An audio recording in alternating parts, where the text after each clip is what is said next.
Hi, I'm Sherry McKay. I'm a white woman worship leader, and I'm leading my church in a transition from monocultural worship to multicultural worship.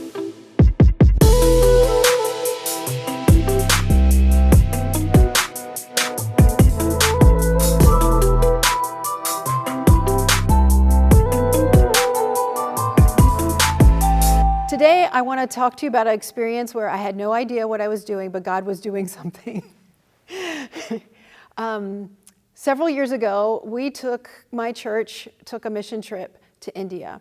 And my job was to lead in a concert that was to a group of people in a context that I was unfamiliar with and who spoke a completely different language.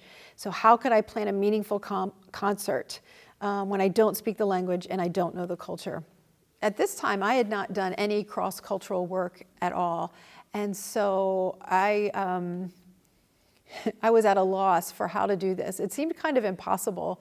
And sometimes our pastor's like that. He just kind of comes up and gives you something impossible to do, and you have to figure it out.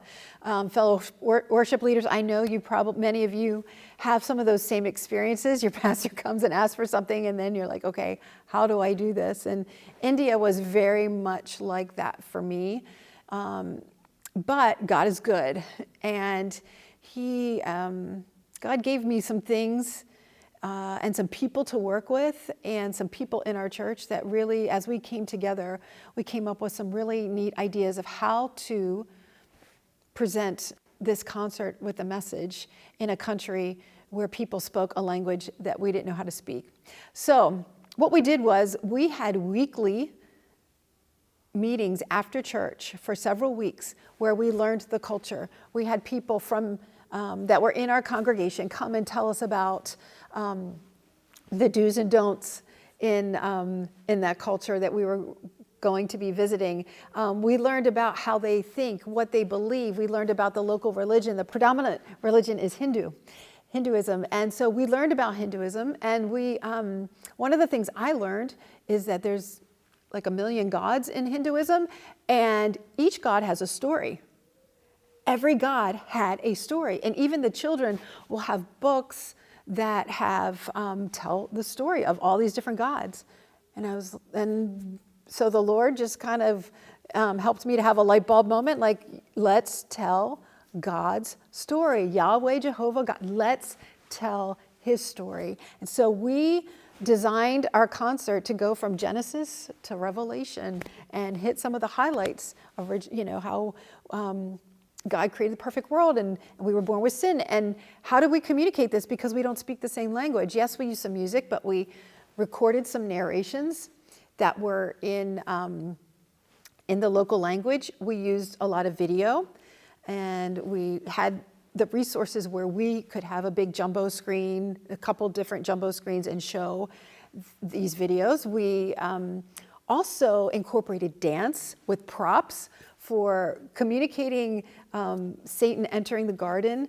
We had a dance with a dancer had a large apple, and we kind of choreographed that to this dance to represent what happened in the Garden of Eden.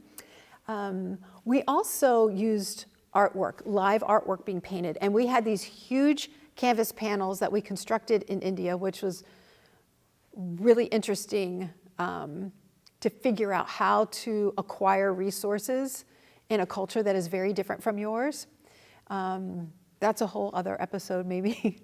But we had constructed in India these large canvas panels, and then during the concert we brought one of our artists, and she painted the story that we were telling. She had different paintings that she painted throughout the evening. One of my favorite ones that she painted was at the end. There's something in multicultural worship that we talk about sometimes. It's called contextualization, and it's when you are taking the gospel message, you're taking worship, and you're considering the context that you are in. So that may be incorporating language. It may be incorporating something that's familiar in that context. And our preaching pastor did something amazing. He made a connection with the horns in India. If you've ever been to India, they're honking horns all the time. And when they honk horns on the road, it's saying, we're here, it might be saying, get out of my way, or you jerk, why are you coming into my lane, or whatever. In India, it means, hey, I'm here, I'm coming. And you hear them honking all the time because they're letting people know, I'm right beside you, I'm coming, I'm right behind you, I'm coming around you, I'm coming. And we use this idea of the horns blaring in India to communicate something that Jesus wants us to know, and that's he's coming again. And our artist painted these huge horns while our pastor is preaching this message with a translator. And I was just thankful to God for how, even though we had not done cross-cultural work, he guided us in the process. And I think that's an encouragement to us as worship leaders too, that it may be something new for us, but we have a God to guide us and lead us in all of this. And so we can trust him for that. And we can still try and become as informed as possible, but knowing that God is directing the process is very encouraging and reassuring. So worshiping ideas contextually, cross-culturally, multiculturally, it's an adventure, but it is so worth it. Before I close, I'll let you know that India experience, we had about 10,000 people that came. We're a small church, guys. We're not a mega church.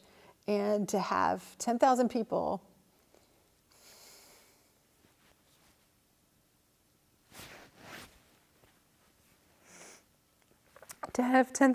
hear about Jesus, to be a part of that.